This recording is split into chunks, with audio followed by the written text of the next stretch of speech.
Israeli Special Forces troops early on Monday rescued two hostages from the southern Gaza city of Rafah, close to the border with Egypt, amid a firefight and air attacks that Palestinians say killed at least 67 people.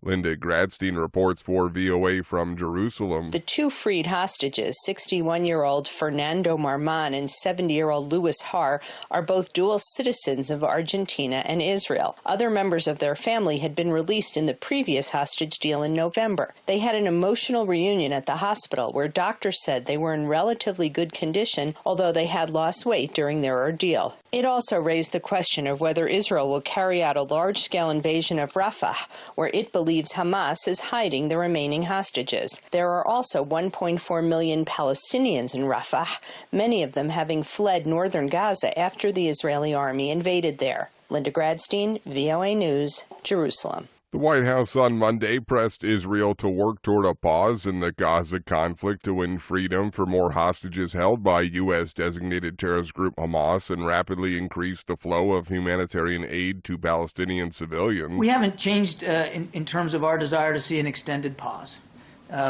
so that we can get all the hostages home with their families where they belong, so we can get additional security assistance in, and we can see a reduction in the violence. We are still focused on trying to get an extended humanitarian pause.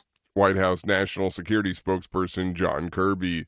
Britain's opposition Labour Party has withdrawn support for its candidate to become a member of Parliament in a special election after he suggested Israel had relaxed its security in the run-up to the attack by Hamas last year to provide grounds to invade Gaza. This is VOA News.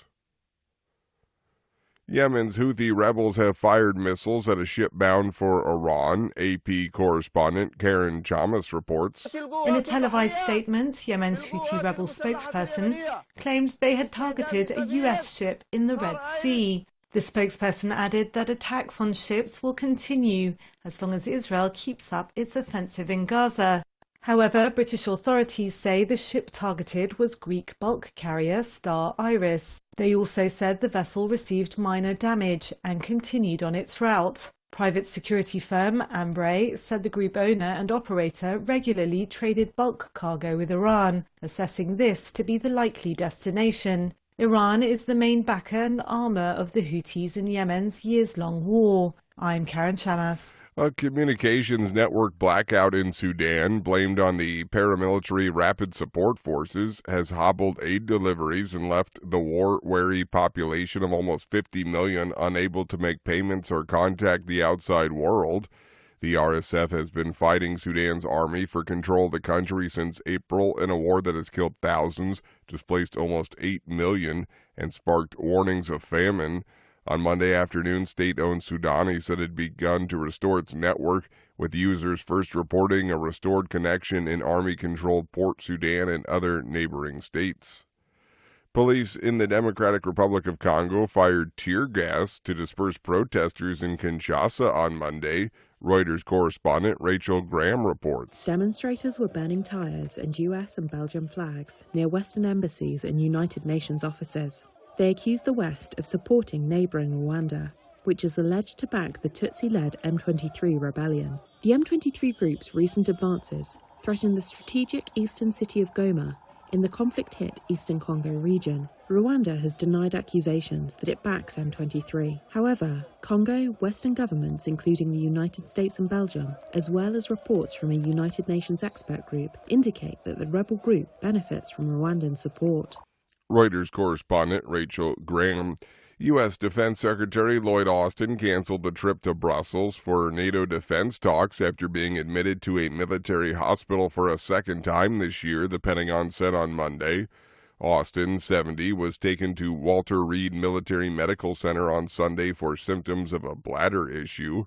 Austin had failed to disclose a prostate cancer surgery in December and subsequent hospitalization in January to deal with its complications, triggering a political uproar and multiple investigations.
Thank you for watching.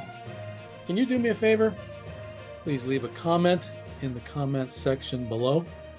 That would really help. Thank you, and see you again soon.